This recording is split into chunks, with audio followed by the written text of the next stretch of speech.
Welcome to Inside the Firm, a podcast dedicated to small business owners and hosted by entrepreneurs, Alex Gore and Lance Cayko. Each week, they take you on their journey of how to start, run, and grow a business by bringing you inside their architecture and real estate development firm. Get a behind-the-scenes tour of how these business leaders manage their clients and foster company culture while creating new and innovative projects. And now your hosts, Alex Gore and Lance Cayko. Welcome to Inside the Firm with another special edition podcast from the AIA 2019 convention in Las Vegas, Nevada. A man, a guest, an American treasure, someone who needs no introduction, ladies and gentlemen. Hello, best friends. I hope you all had a great week this week. How you doing, Lance? I'm doing well. It's good to be in person. Everybody should know this is the hashtag Shut Up Al podcast. Hashtag episode. Shut Up Al. How you been, man? It's been good. It's been awesome hanging out with you. Yeah, it's been awesome. You finally get to meet you. I didn't realize you were so much taller than me. I mean, a good 2 feet over my head. It's actually astounding. I can't believe how short Nick really is. It's crazy. I didn't think I was that short, and then I stood next to Lance Cayko, and I mean, the man towers over me. You know who was really surprising though was Mark. You've met Mark before? Yeah, I've known known right? Mark. I've seen Mark for years. Yeah, I had no idea he was that tall. Oh yeah, Mark LePage. I'm 6 foot and 3/4 inches, and Mark LePage towers over me. I'm serious. He's actually quite tall. He is. Yeah. So, hey, I've been trying to avoid asking you questions so that we can... So this is a surprise. Because I want to know stuff about you. Sure. If you're a first-time listener, Nick is an integral part of the podcast. We are grateful for him. He does Nick Reads. It's a weekly thing. I'm the break between Lance and Al talking, and it gives them time to find their questions. Yes. For ARE Jeopardy. Exactly. So we're super grateful for Nick. He does his fun thing. I can't remember how we found each other. Somehow through the Entree Architect community. This is bestfriends.com. Meetup. Oh, I'm sorry. Yes. Meetup.com. Yes, it was. It was bestfriendsmeetup.com. Bestfriendsmeetup.com. Best friends meet up and then do a podcast together.com. Is what it is. Yes. But I think it was, we used to do a segment that was worst and best advice. Yes. And then you just started. I can't remember how it. I think yours was so fucking good that I think I endeared myself to you guys with the unedited version I sent that never has been aired. Yeah, I think that's what it was. And then we just started this, and then we started that whole thing, and then we exchanged books. Yes. We set up Nick and his whole family with a bunch of merch from inside the firm as a thank you. That's awesome. They sent us all sweatshirts for Florida, so it's, we can wear those about a week of the year. It's never cold there? Seriously? Yeah, I mean, we have sweatshirt weather like 2 weeks. Oh, okay, so it is 2 weeks out of the year. Well, that's good to know. I guess we got to send thongs next. Yeah, thongs. That'd be awesome. That's what you need. Well, hey, tell me. I'll get a family picture on the beach with a bunch of Speedos. Yeah. Tell me about how you started Dig. So, yeah, Dig started in 2014, and it actually started as just a partially influenced by Mark LePage and trying to do some construction management. And we had a project. It wasn't an architecture firm to begin with? No, it was Seriously? a construction management company. And so it was with one project. They wanted us to be involved, or me, not so much us, but me to be involved throughout construction. And I had a partner, and we had a little bit of a falling out, and we were kind of going through a rocky spell. And so I don't know if this is me retaliating against him for some things that he was doing or whatever, but I'm like, if I'm going to do this construction management, I'm not sharing this with him. It's going to be something I do. And so there's a little contempt in it. But I started this company, and I was going to manage this project. It was both y'all's project, and then it was a project that our firm had designed. Mm-hmm. And then it was going into construction. And usually at that time, we weren't too involved in construction. We, just by the nature of a lot of the builders we were working with, they didn't want us involved. And, we were still coming out of the recession. And I was just happy to have whatever I could get. Yeah, I hear you. So, but times were getting better. I said, I'm going to do this. And then we talked about it. It's not like I completely surprised him, but I did it. And I didn't include him. And So we went down this road with this house I designed. And in the spring of 2015, we had a builder that was going to work with us. I was going to be the construction manager. And, we were all excited. And our client had their final meeting with the builder.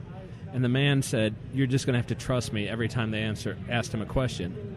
I'm like, golly, this is going so bad. Ugh. And they called me an hour after that meeting and said, "We're not hiring this guy. We're not sure what we're going to do next." And so that was on a Friday. So for the whole weekend I stewed. I'm like, oh my God, we've been down this path. I don't have formal bid drawings. I'm going to have to go and create formal bid drawings, and they're not going to want to pay for them.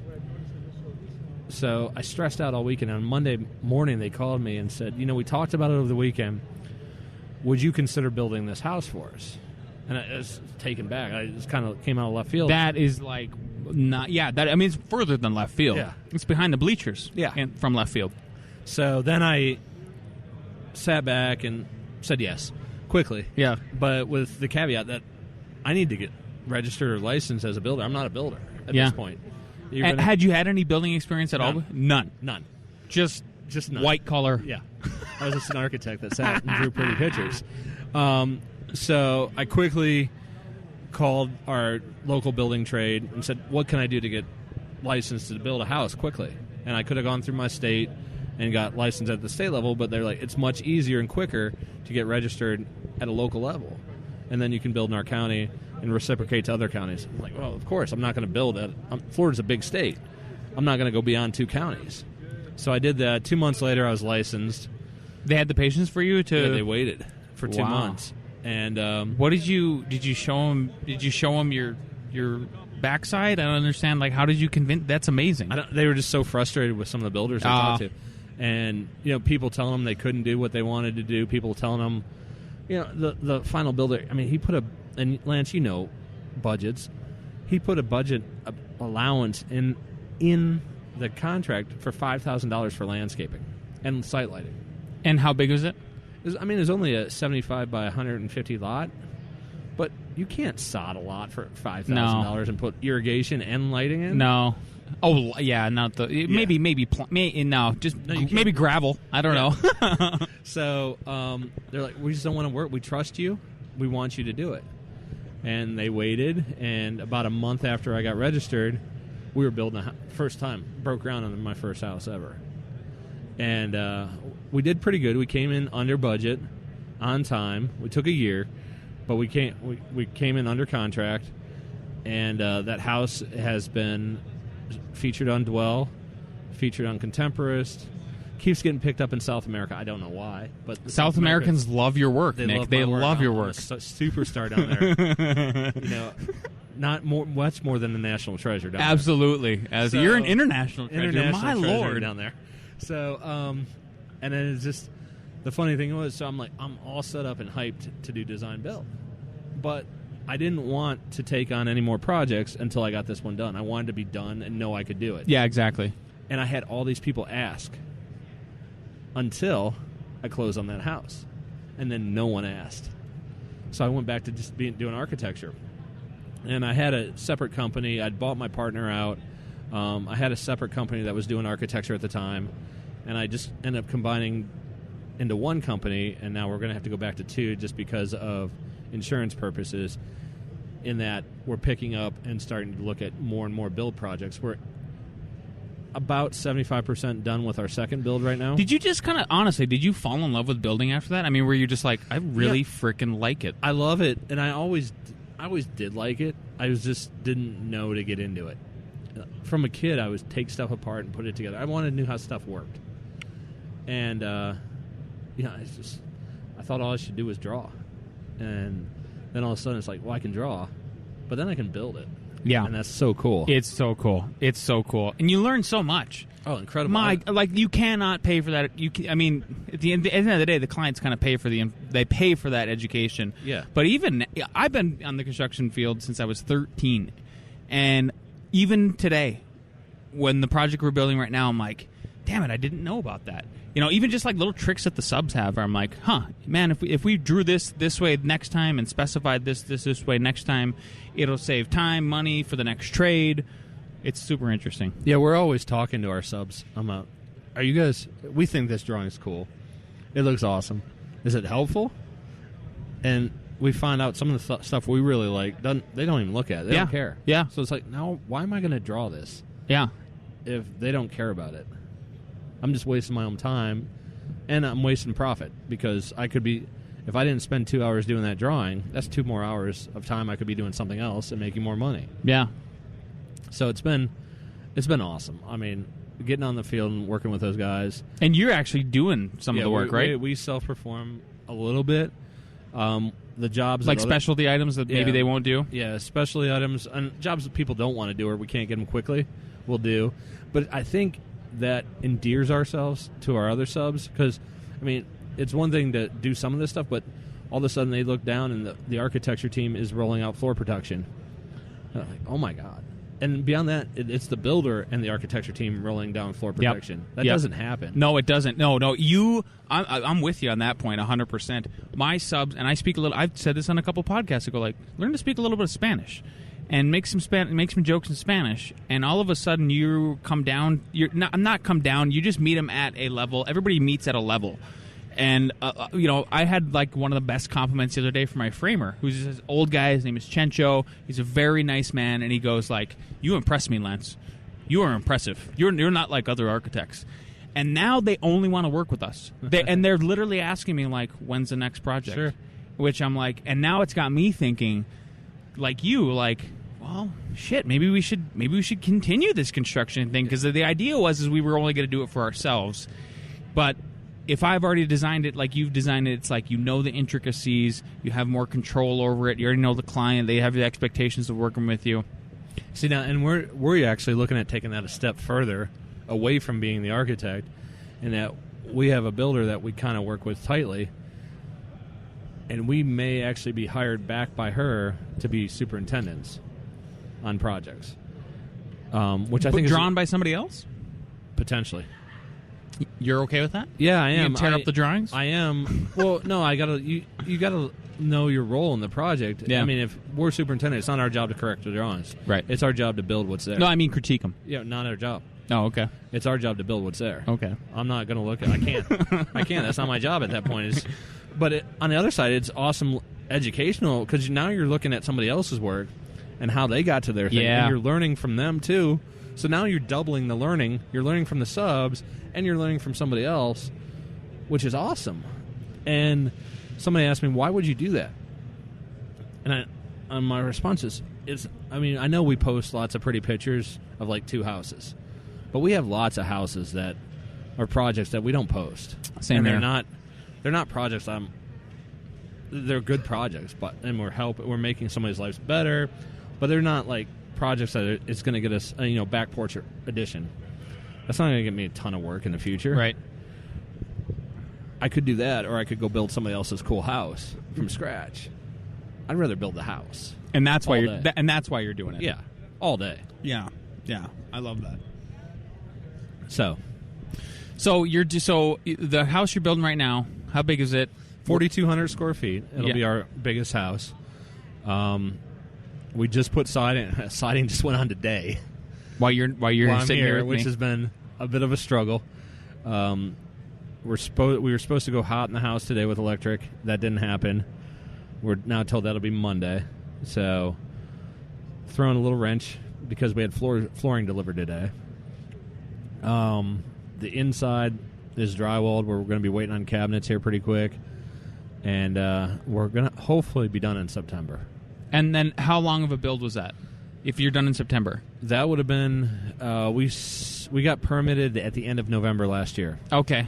So, roughly 8 to 9 months. That's awesome for a house that big. Yeah, we're stepping Good for you. up a lot in this one compared to our last one. And hopefully everybody appreciates that in the end. But it was funny. Our client, at the beginning, there was another house near them that started at the same time.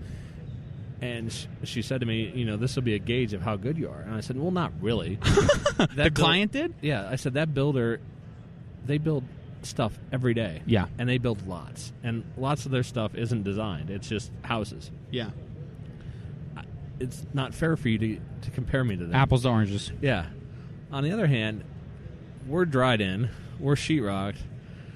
We got siding on. They still have zip wall, and you can see the frames. Oh, seriously? They don't even have insulation yet. So we're so far ahead of them, it's not even funny. Yeah.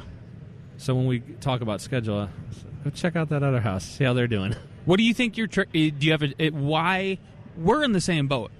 We have had, as far as scheduling goes, and feedback that we've gotten from our subcontractors, the roofing especially, who does a ton of work in town. They literally came on site, and it's a young guy like me, and he goes, "You guys are the only project that we have been a part of in Colorado in the last couple years that is below budget and ahead of schedule. We're technically a week ahead of schedule right now." What do you think that accounts for? Do you think it's just because you know that as an architect, as the intricacies, and we know that? And I don't want to put builders down because there's some amazing builders. Absolutely. They can never know the house as good as we do. I mean, our clients don't even know their project as well. We designed it. We know what every line means. No one knows it as good as us. That gives us an unfair advantage over builders. Secondly, on this project, we've had some people that have just worked their tails off for me. And we've been able to encourage people to work a little bit quicker while still holding a good level of craft. Beyond that, I mean, we had some luck. Yeah. I mean, we had a good winter. Not a lot of. We haven't had a lot of. We have a drought right now in Florida, so we haven't lost a lot of days because of rain. We had a lot next to our property that was vacant, which so was given us the opportunity to stage. And we didn't really ask, but we were going to resod it when we were done anyway, and nobody complained. So we had all these advantages that have been going for us on this project that have really played well. Yeah, good. And I mean, there's been no days where we just started to run into days where people did no-shows. Up until this point, we didn't have any no-shows. Yeah. Which is awesome. That is awesome. That Good just for doesn't you. happen often. It doesn't, no. We've had a few no-shows. Or my truck broke down. We've had a couple of those, yep. I mean, you know. Yep, I do. Yeah, it's plumbers right now. We need plumbers. Yeah. My God, if there's any profession, there's a lot of Sparkies, a lot of electricians. You know, they're good, at least in Colorado. That's where I'm speaking from. There's a lot of good framers. But, man, for where we're at is the pinch point is plumbing. I mean, price-wise, getting them to show up, it's just brutal. I mean, we need everything. Yeah, right we do need everything. Yeah. It's just, we have a definite lack in that industry. And there's so much money to be made there. It's so unfortunate. Oh, it is. That we sent all these kids to college. They accrued all this debt. And now what do? And now there's this massive shortage. And people have this short-sightedness, like, he's just an electrician. He doesn't make that much money. And it's like, no, they don't. They make tons of money. They make more money than I do. With no debt. Yeah. I mean, they're easy. They don't have an office. They have a truck that they bought, and they have their tools. Mm-hmm. What a great way to go for people. Yeah, absolutely. I wish. It makes me so mad. I get so frustrated. You probably saw that post a while back that I made on Facebook about, like, I want to start a trade school. Like, I should just start a trade school and get people going. Like, now it's a crazy thought, and I probably won't do it. But man, it's just, I really wish we could tap into more people and stuff. Because I went to a trade school for 2 years, and I saw, like, the quality of people that come out there, and they're ready to run their business, and they're ready to rock, and they're there to do good stuff. How do you manage building and doing architecture time-wise? Like, how do you you got a family? How do you do it? So, my day starts, I'll give you just an everyday for me. Yeah. So my day starts by taking my kids to school at 8:30. My wife's a teacher, and so she doesn't have that. She's already at school by the time we leave. So I drop my kids off at 8:30 at school, and then I usually head to the job site till about noon. And then I go back to the office to just draw, catch up on paperwork, emails, whatever I need to do. My kids then come to my studio after school. And then we go home about 6 o'clock, 5:30 every day. And then from 6 to 5:30, or from 6 to 8, I'm down. It's family time. But as soon as those kids go to bed, I'm back at it. And I do most of my design and drawing in the evening. And it's not healthy. I'm up till 2 or 3 every night. But that's what I do. And I had this amazing project manager that I hired at the top of this year. and she's killing it for me and doing an amazing job. So she's really helped take a lot of load off and allowed me to take on more projects. And right now I'm training her to lead a build. So hopefully here in the next 2 months she'll be leading her first build. That's exciting. Yeah, you're just grabbing this whole build thing, I mean, by the balls. And I love it. We don't say no. And that's what's got us to where we are. Because, I mean, we have another big project in this. It's a state project. And after that client, like 2 months after he bought his property, we had Hurricane Irma come through. And Irma cut out 100 feet of dune from him. And at one point, the house that was there, we knew we were going to tear it down. So it wasn't that big, but the pool was cantilevered out over the beach. And we took all that out. And all of a sudden, I went from being his architect to his site manager. And all of a sudden, I turn around and I'm helping build a seawall. I never thought I'd build a seawall. Yeah, no kidding. And then we're demoing the house. And it's all this stuff. We just don't say no. We just say, yeah, we can do it. We'll figure it out. Yeah. So it opens the door a lot. And I learned that we had Matt Huft into for Design Awards, and I coordinated all that. And I got to sit down with Matt over cigars and beer one night. And I just quizzed him because I love their work. I love their studio. What they do is amazing. It's like, how'd you build this studio that is so interdisciplinary that you have interior designers, you have graphic designers, you have welders, you have all these people that work under your studio. How does that happen? And he's just like, we just didn't say no. Yeah. I'm like, all right, I'm doing that from now on. I'm just not going to say no. Yeah. No, I mean, there are projects I will say no. You will say, I was going to say, like, bullshit. There's some things you're going to say no. If you say no condo, I say no. We talked to you about something like that the other day. Yeah, because we had a client come through the pipeline, and you were like, no, not again. Not going to touch it. Yeah, which is what we're literally building right now. Man, sky's the limit for you. I really appreciate your work. I think your work is phenomenal. Thank you. You've been winning awards. A few. Yep, you've been winning a few awards. How do you go about submitting, and like what's that process for you like? Like, is it a lot of time? Like, if you had to give advice to people about in their local chapters, AIA chapters, like what's the keys? How do you win? First, you got to do good work, right? Yeah, you gotta get good pictures. What I've found, at least listening to people that win at state level, which we've just won locally, is you got to have solid diagrams, which we're not good at diagram. I don't diagram stuff. I just keep pushing and pulling models until I'm happy. And so now I have to go back and rethink how I design a little bit, or at least pause and do diagrams so that I can. Because I never knew how appreciated those like a are. section where they talk about spaces. Well, just when they draw arrows and colors and all this stuff. Yep. And we just never do that, but we need to do it. So, but generally it's less than $200 to submit. You do a little 20-page PowerPoint with pictures and see where it goes. Yeah. And I will say, it's important to know the jury. You want to submit to juries that do work like you. Got it. Because if you don't, how do you know the jury ahead of time? Usually they announce. Oh, okay. At least in our chapters, they'll announce. So there's been times where we haven't submitted just because I didn't think our work aligned with what they did, and I didn't think we'd be appreciated. So we'll just wait till next year. Yeah. Does it help you get work? No. You don't even hesitate. Not at all. How do you get work, Nick? Word of mouth? Is it word of mouth this time? We're almost 100% referral. Yeah. I think that's the way to go. Those are the quality clients. We are finding some leads in other areas. Instagram has picked up a little bit for us. Yeah. Facebook rarely, but we're on what's the Thumbtack. We're on that too, and we've had a couple leads there, but yeah, and actually had one solid lead almost come through. So yeah, those are few and far between. Yes. There's some bread and butter work in there.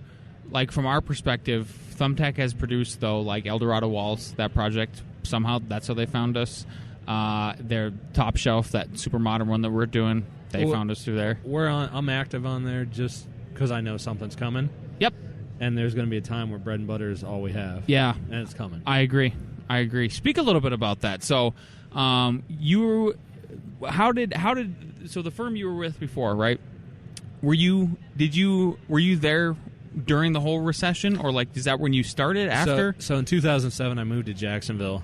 From where? From Columbus, Ohio, and that was kind of right at the precipice. Perfect time. And I had a job there, and they hired me to do hospitality work, and all of a sudden that dried up, and I started doing city work, and I got a little annoyed, and then that project finished, and all of a sudden I'm doing military work, and I got really annoyed. Oh yeah. And I was also talking with my ex-partner at the time. We were working on the contract, and every night I'd go home and talk to my wife. I want to quit so bad. I hate this. I can't do this type of work. It's draining me. And she said, no, you can't quit until you have a contract. So we hurried up and got that contract through, and then I joined him, and things were good for a couple months, and then it just It's just off. you two? Yeah. Well, we had a draftsman at that time. Mm-hmm. It fell off. We had to lay him off probably 4 months into our partnership, and then we just struggled for 2008, 2009, and even into 2010.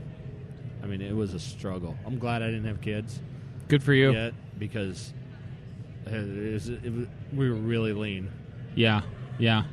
It was a tough time for sure. Absolutely. I wasn't smart enough to start building Revit models or looking at other ways. I was just like so focused. I got to start this architecture firm. I got to do whatever it takes. Yeah. I wasn't smart enough to think, well, I could go do some other stuff and make some money. Yeah. I just sat in the studio and tried to do marketing and market to nobody and do a couple little projects. Yeah. It was tough. That was a rough time, but it seems like we're headed for a new one. Oh yeah. It seems like we're on the cusp of we're at the end of the what's known as, if you're into Austrian economics, the business cycle. So it's been about 10 years. Yes. It seems like we're due one for one. If you could give advice to people like us, actually somebody even like just starting out, or is working for another firm, what would you have them do? What kind of advice would you give them? As we end that right now, if you're working for another firm, stay there. I don't think it's a good time to step out, because if you step out, it's going to take you. In best case, every time I've started a new company, it's taken about 18 months to catch on. And even when I went from my old company to my new company, we had a lag in work. So you're going to experience that. I don't know that a recession is a great time to do that unless you have money stocked away. If you have money stocked away and you can live without paying yourself for several months, maybe it's not a bad time. But not many people have that. Especially, I look back to when I was young. I couldn't not take a paycheck for a month. You don't get paid enough as an intern, right? Let alone, but there are people that are much better with money than me. So maybe it isn't bad, but I would highly suggest people staying where they're at right now, and then you just got to time the cycles right. I mean, we've looked at development too, and you and I talked about this last night. Yep. It's just not the time to start. It's not. If you're not into it already, it's not a good time to start. I agree. You just got to read it and jump in when it's right. Yeah. What if somebody wants? Now, hopefully. Sorry to cut you off. Hopefully this. Now you're interrupting Al. I know. I got to do it. I got to channel my hashtag Al. Shut up, Al. Hashtag Shut up, Al. Hopefully this is a light recession and not a step off the cliff like A was. Yeah. We can't. I don't know if it's a step off the cliff like 8 was. I don't know how we. I mean, 8 was devastating. I can't even imagine what this would be. Yeah. To our industry. Right. And it's so soon from the last one. It's like, geez. We need a couple light ones before we go heavy again. Exactly. I'm with you on that one. What if somebody if they wanted to jump into the builder role like you're doing? Yeah. If somebody's like, I want to do it too. I want to build. Don't be afraid. Do it. Just jump in. Do you wait for the first project, or do you just not say no? I would, looking back, if you're a licensed architect right now and you've gone through the ARE, a builder's test, it's Piece of cake. It's easy. Yeah. It's open book. And for me, I just did registered, so it's even easier. It was 2-part test, all open book, and I got like a 90 and a 95. And the funny thing was, I was working alongside some people at the time, and the guy was going for his registration too. And he said, "Man, I've failed this like 4 times. It's so hard." And it kind of freaked me out a little bit. I'm like, golly, you build. You're a builder. Yeah. You're a framer. You do all this stuff, and you failed it 4 times. Some people are not good at taking tests. Well, yeah. Yeah. And so I kind of freaked out, but I went in there. I didn't study a lick. Seriously? None at all. I took You have a Class C? Is that what it's called down there? No, it's a registered residential contractor. Oh, okay. I didn't go to the state level. I can't do anything but residential architecture in the counties that I'm registered in. I see. Which is fine because that's all I want to do. Yeah. There's no reason to do more. I mean, you're a little different because you're doing the multifamily, multi. So I went in, open book test. Just all I did was take Post-it notes and flagged each chapter, and went through the test, answered the questions I quickly knew the answer to. If not, I had a little spreadsheet, and I wrote down which book I thought the question was in. And then when I got done, I just went book by book and answered each question. So easy compared to what we had to do for the area. Oh, my God, I agree. Light years easier. So, and there is an expense to it. It cost me about $2,000. Really? Because Yeah. insurance? And well, not insurance, just materials and all the tests. Oh, fair enough. And then you also have to carry the insurance when you get licensed. Right. That's the big expense. It is a big expense. So, I mean, if it's on your mind to do it, and you can swing that money, do it now so you have it, so you don't have to. Oh, my God, Enoch Sears. Enoch Sears I'm going to do an audio bomb. This is an audio. It's like a photo bomb, but it's like audio. Yeah, we got Nick from Nick Reads this year. No, I know. Nick, how you doing? Yeah, we're doing the hashtag Shut Up Al podcast because Al's not here and he interrupts. So that's. So, no, we have an interrupting Enoch. We have an interrupting Enoch out of the sides. Yeah. Where will this go live? Inside the firm. Yeah. So we'll do it we'll publish it on our podcast. ITF? Yep. ITF? ITF. Yeah, I saw you walking by just now in front of the booth, and I was like, I almost paused, but so I'm glad you came back. I didn't even know you around. were going to be here. I keep it under wraps. No, I ran a session on Wednesday. Oh, did you? Yeah, so I thank you. So I ran a session, Nick, on Wednesday. We ran 2 sessions, one on firm operations and how to free yourself up in the firm to be able to do what you love, and the second one on client acquisition, kind of marketing, business development in the afternoon. So that's sort of the reason why I came out, but it's been a good time. Cool. Yeah, it's been a good time. I can still remember the first time I met Enoch was in Charleston at Cran. Oh, you remember that, huh? And we had steat dinner together. That was a killer steak. I It was still remember awesome that night. steak. I remember Yeah. that steakhouse. We sat at the same table, and I remember that thing was a beast. I had a difficult time downing Oh, yeah. that. It was the best dinner I had in Charleston. Yeah, and Charleston does it right. They're in the South, so it's like, yeah. So what conversation did I interrupt, or what are we talking about today?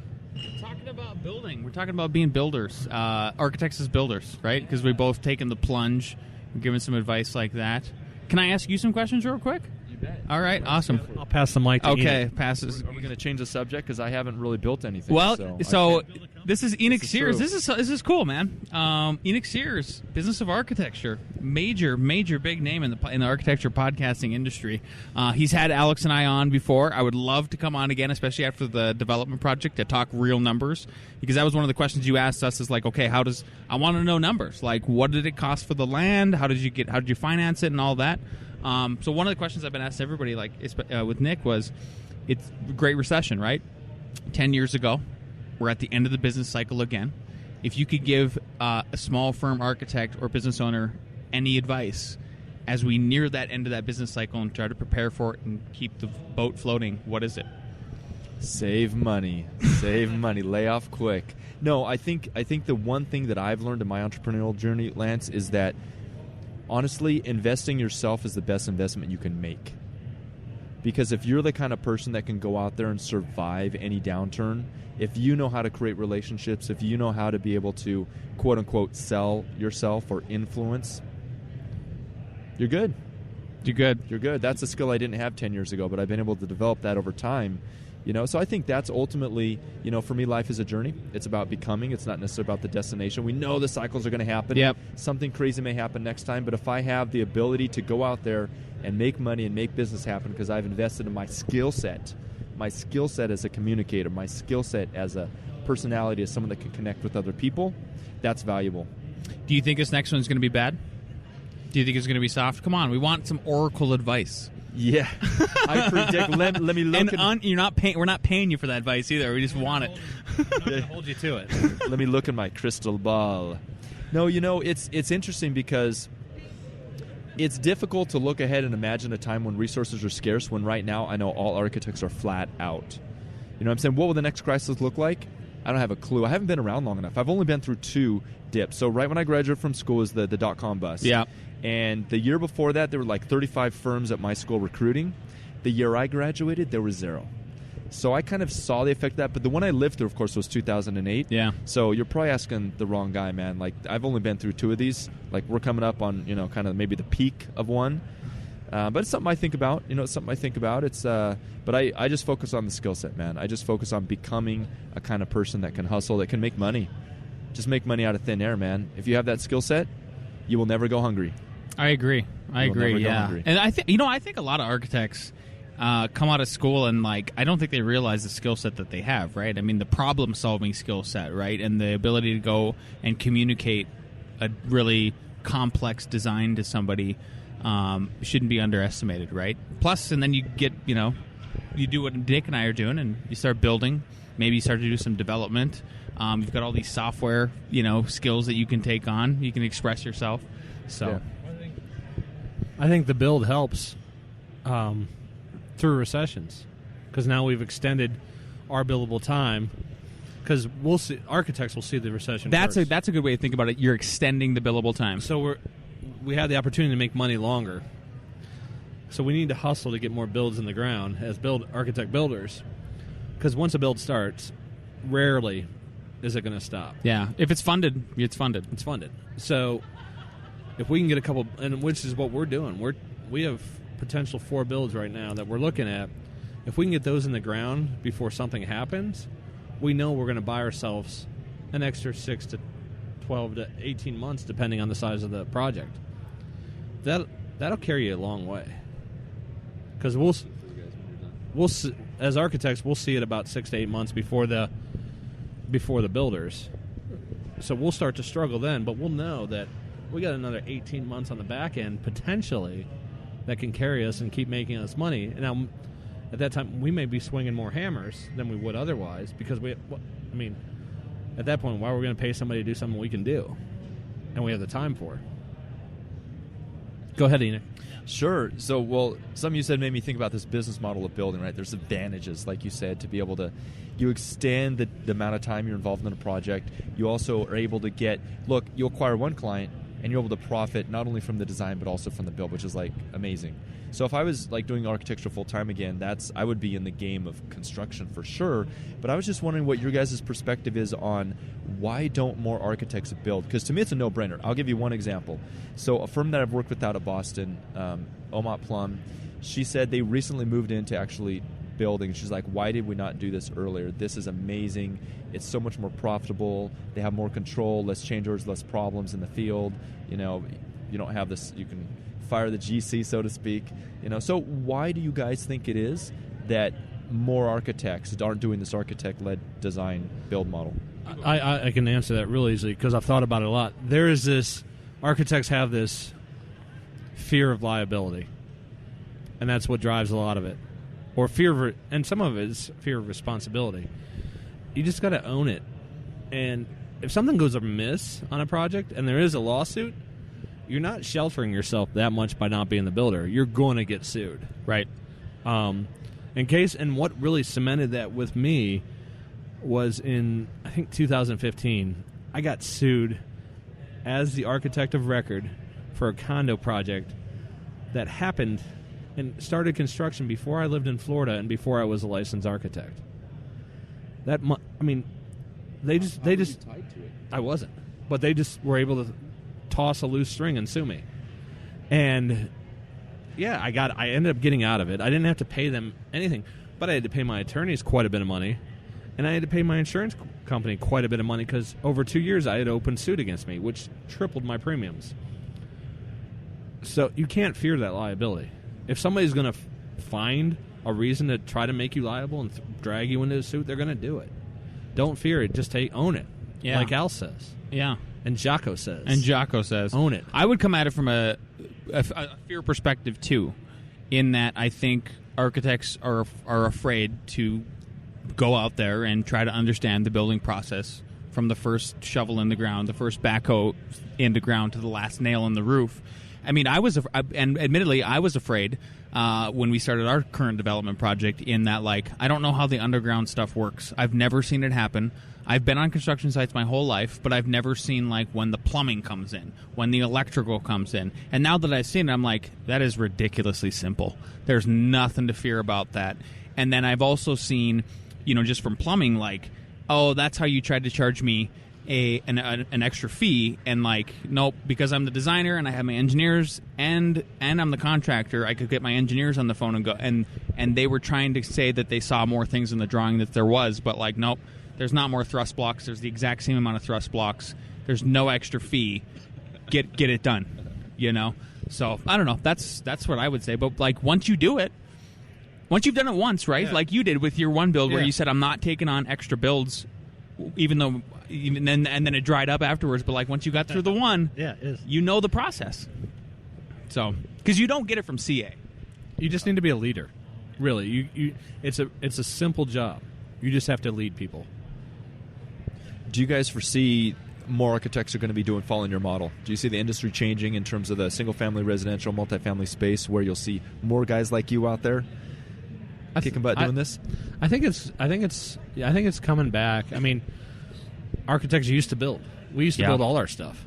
Frank Lloyd Wright. And then we stopped because we got scared of liability. And I think as people see more evidence of other firms doing, I mean, you have firms that have been doing it forever, like Build LLC. They've been doing their builds. Gluck Plus, Huft, and I mean, there's just so many firms that do it now. Jonathan Segal is Lance's hero. My hero. And like, I mean, just the fact his big thing was getting rid of clients. He was sick of clients. Good for him. I still love, we're selective on what clients we take at this point. We're fortunate to be able to do that. But like, he inspired me to do it, and now I'm like, now he's going to do a skyscraper. I'm like, yeah, I'm going to do a skyscraper too one day. So I hope that like conversations like this that Nick and I are having, and that is going on in the World Wide Web and lives in perpetuity forever, inspire more architects to do it. Because like you said, Enoch, it's after you described that firm from Boston, they're like, it's a no-brainer. It is more money, plus it's more control. You learn more. You become a better architect.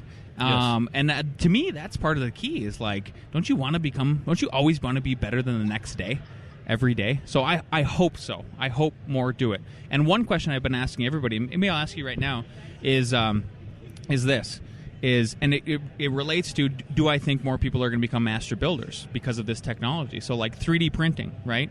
CNC machines. So as we become, with Revit, with all the other softwares out there, right, and that we're going from that piece of software right to being able to make stuff. Is that technology, do you think once maybe 3D printing for buildings, even if it's just components, is more widely adopted, CNC stuff, is that going to help transform more architects into builders? I don't know. As we just get closer to how we're modeling it like it's going to be built. So what's the question? The question is, once that technology has been more widely adopted, do you think it'll usher back in more architects as master builders because they're so close, the models and the technology and the machines that come about that? Like you see these robots, right, that are putting up sheetrock in Japan. Is that going to allow us to just be more comfortable jumping in there? I think that it might, if architects aren't extinct by that time. Oh, extinct. Well, here's another question then. With the exponential growth of technology, as we've seen in the last century, it seems that automation is inevitable. Are you at all worried that we'll lose the profession automation? I think that you're going to see a huge slash in architects' roles continue to recede. The architects that don't become more nimble and, frankly, learn how to be better business people, if they want to fall back on the core strength of an architect, which is design solutions, then that's what they're going to be relegated to in the marketplace. And unfortunately, there's a lot of people that do that. So, yeah, I think we're going to see a culling of the profession. I mean, ultimately, that's what it is. We see it in other industries. We're seeing a consolidation through as these technologies emerge. But someone that has skill and someone that's invested in themselves and like they're hardcore, there will always be a place for talent, you know? So I'll answer those two questions too, because I do have an opinion on both of them. I don't think automation and 3D printing is going to change whether an architect wants to build or not. You got to bridge that gap yourself. You want to be either you want to build or not. There's no machine that's going to help you get the tools that you need to bridge that gap. That's in you. As far as being able to 3D print, I do think it's going to hurt some in the industry. Not me. We design custom homes for people, one-off homes. And people that design one-of-a-kind structures, there's an artistry to that. And you can't replicate that in a computer. A computer can paint a painting, but it can't make an original painting because it cannot think like that yet. Maybe someday, but not probably in our lifetime, hopefully. Maybe. No. I'm going to say no. I don't know. Elon Musk really wants to go to Mars because of that reason exactly. He's very worried about AI. So, is that the reason? That's the reason. So, but I think computers could easily replace like architects that do strip centers or mass-produced buildings. Why not? It's there. It's just taking the puzzle that's the site and the puzzle that's the building and putting it all together. A computer could design a McDonald's on a site. That's in our future. Yeah. Can I add something to that? Yeah, absolutely. So awesome point, Nick. One thing that I see as we look at these other industries, so like graphic designers have been through this, right? 99designs.com, perfect example. Yeah. Right. We know there's a wide range of variety of like designers in terms of the graphics, like people that do exceptional work, and then on the other end, just people that are just churning out garbage. Right. However, so what we've seen through something like 99 Designs, which commoditizes this idea of design, you still have high-end designers who are absolutely crushing it because they have that skill and they have the unique differentiator. So that will definitely never go away. But the people, I mean, this is going to happen in the architecture profession as well. Really well. And so what I see happening is, okay, there were barriers in the past that kept competition from being as intense and fierce as it is today.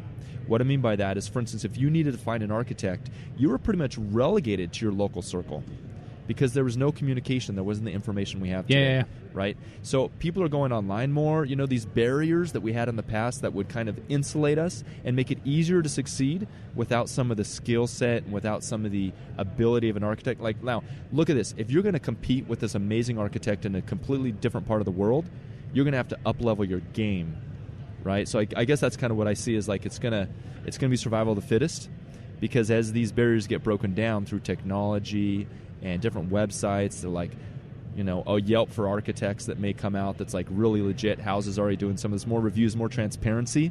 Those architects, that stigma about architects that are over budget and burn the budget and piss off their clients and are egotistical, like those things will come out. So I think you're going to find people that like actually do good work, which is what both you guys, I heard you saying. You don't have to worry about anything. Yeah. Right? Just continue to crush it, and it'll just get better. Yeah. And Enoch, you said something that has been interesting to me lately, because there has been a period where architects could work globally. And I think with climate change, we may see a trend back to regional architects. We've consulted on multiple projects from out-of-state architects, and their client loved their work and loved what they do. And then they try to come to Northeast Florida, which is a hot, humid swamp. And they do stuff that just makes no sense. And I've had conversations with these architects. Like one I can remember, they were doing all these cantilevered porches, and it was beautiful. And it works so well in the state that they're from. And I'm not going to say which state, but it works so well in their state. But when you build that house on a swamp, you now create habitat for rattlesnakes and alligators. And they just never thought that. which is amazing to me.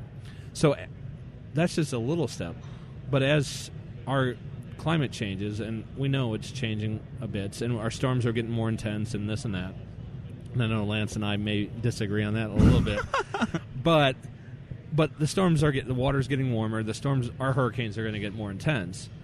You'll need local people that understand those systems. It'll be harder to hire an architect from California to design a house in Florida because California doesn't experience what we experience and doesn't know how to respond properly with what they design.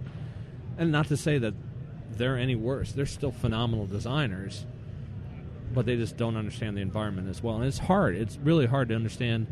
And it would be hard for me to go to Colorado and understand the snow loads. And we or just materials. Yeah, just materials. You know, we have out of state designers that come in and they put exterior wood on a building from Portland. You know, Portland designer, and I'm like, that's in a year it's going to look like shit. It's going to splinter. Don't do that. We had an out of state trying to put Corten steel on a house on the coast, and it's like I know where you're at, it stops and it works. It's perfect and it's beautiful. Where we're at, it continues to rust and falls off the building. Oh wow! So it doesn't work. And in Florida, we're even hampered by a little bit more because we have a product. We have every product that goes on the outside of a house has to be tested. So we can't at every booth I've been here today that I've seen products that I like. Do you have Florida product approval? The answer is no. I just move on because I'm not going to use it. I can't. Yeah. Well, Nick, we are nearing almost an hour. Golly, it's been too fun. It's been too fun. Al hasn't interrupted us one time. Not one time. I'm going to have to come to Colorado and do one with Al. It's great. What he's going to do is he's going to sit and just watch us talk. Yeah, and just get us beers. Yeah. It's going to be great. It's going to be great. Do you have any parting words for all the best friends out there? Do I have any parting words? I don't know. Any words of inspiration? Golly. Start building. Start building. And shut up, Al. Yeah. We're tired of it. Yeah, you're too loud. And I found out last night why Lance's wife doesn't listen to the podcast. Yeah. It's because Al. It's because Al doesn't like you. Yeah. So it's amazing. Yeah. Hashtag shut up, Al. Well, thanks, Nick. Shut up, Al. Yeah, it was awesome. It's been awesome, man. Yeah. Thanks. It was so good to meet you in person. Awesome. Again, taller than I expected, but not too much taller. Not too much. And you were so much taller than I expected. I mean, I look up. I mean, you tower of me. Well, we got to do a high five. High five. Free high fives. All right. A free high five. We'll do it again, buddy. All right. Bye.